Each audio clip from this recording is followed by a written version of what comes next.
mémoire de nos proches, comment l'honorer? L'honorer. Alors, il y a un constat, c'est que s'il y a quelques années encore, c'était inconcevable de rater la visite, d'être hebdomadaire au moins, en tout cas mensuelle, voire annuelle, au cimetière de nos proches. Aujourd'hui, il faut faire le constat qu'effectivement, on préfère avoir des visites du vivant que des gens qui ont disparu. Et les cimetières sont désertés par les plus jeunes. On préfère voir les vivants que les personnes disparues. Et c'est pour c'est sûr qu'on préfère les voir vivants. Bien sûr, mais sûr. avant c'était quand même une tradition de se rendre au cimetière. Aujourd'hui, c'est plus du tout une tradition qui concerne en tout cas la jeunesse. Et on a essayé de mettre un peu de high-tech dans les cimetières pour faire en sorte que la jeunesse revienne. Qu'ils deviennent plus attractifs, vous voulez dire. Voilà, mais pour honorer la mémoire de leurs proches disparus. Donc, il y a plusieurs choses qui existent. La première, c'est par exemple, on peut aujourd'hui, à distance, faire fleurir les tombes. Parce qu'il faut savoir qu'aujourd'hui, il y a de moins en moins de tombes fleuries. Et moins de tombes fleuries, c'est des tombes qui sont en déshérence, des tombes abandonnées. Et ça, c'est assez triste. Et aujourd'hui, il y a des solutions pour permettre à ces tombes de fleurir encore grâce à Internet.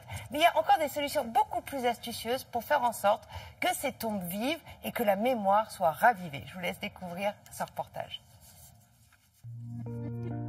Voici le cimetière de Levallois, en région parisienne, lieu de recueillement et de promenade. Mais regardez de plus près cette tombe. Vous ne voyez pas?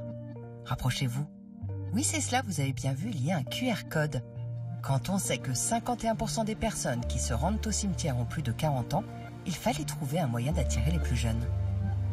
On a mis en place un petit médaillon sur lequel se trouve un QR code et avec n'importe quel smartphone aujourd'hui et une application qu'on trouve gratuite sur n'importe quel réseau, on scanne ce QR code et ça nous donne la vie du défunt qui est enterré. Alors le concept, c'est de garder la mémoire des gens. Quand on se promène dans les cimetières, il y a souvent des tombes sur lesquelles il y a un nom décrit et ce nom nous dit quelque chose, mais on n'arrive pas à se souvenir qui est enterré. Et là, en scannant le QR code qui sera sur la tombe, on va retrouver tout de suite le visage grâce aux photos et l'histoire de la personne grâce à la biographie. C'est pour montrer aujourd'hui aux enfants, aux petits-enfants, aux arrière-petits-enfants qui étaient leurs aïeux. Voici une bonne idée pour attirer plus de monde dans les cimetières, car depuis quelques années, ces lieux souffrent d'une véritable désertification. Moins de monde pour fleurir les tombes, des tombes non entretenues.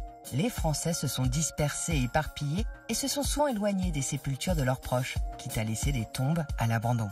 Et le problème, c'est qu'une sépulture abandonnée, si sa concession n'est pas renouvelée, peut être retirée par des mairies ou des communes afin de faire de la place pour les nouveaux occupants. Cet homme lutte pour ne pas les laisser dans l'oubli grâce aux nouvelles technologies.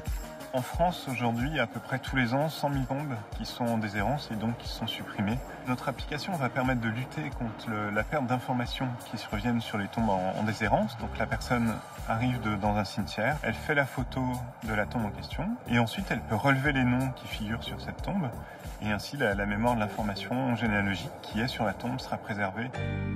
D'un simple clic, il suffit de prendre une photo de la tombe et le relevé des noms peut alors commencer grâce à la participation de tous les internautes bénévoles.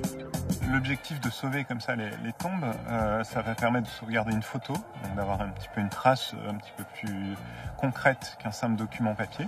Les gens ont pu bouger, ont pu se remarier, ont pu déménager à l'autre bout de la France. Ça permet de reconstituer un petit peu le puzzle familial et ça permettra aux gens dans 10-15 ans de retrouver l'information sur leurs ancêtres et finalement d'avoir quelque chose de plus qu'un bout de papier qui va mentionner un nom.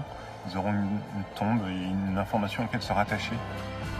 À ce jour, grâce à ce travail de fourmi, plus d'1 million de tombes ont été sauvées de l'oubli. Et on parle d'oubli, mais par exemple, là, je me suis rendue au cimetière de Levallois pour faire ce sujet. Et vous savez qui est enterré au cimetière de Levallois? Des grands noms. Gustave Eiffel, Louise Michel, c'est normal parce que je ne sais pas si vous connaissez la région, mais donc il y a vraiment des grands noms et c'est vraiment un lieu de promenade, de recueillement, puis c'est aussi un lieu de souvenir et je vous invite vraiment. C'est pas triste. Oui, c'est pas triste.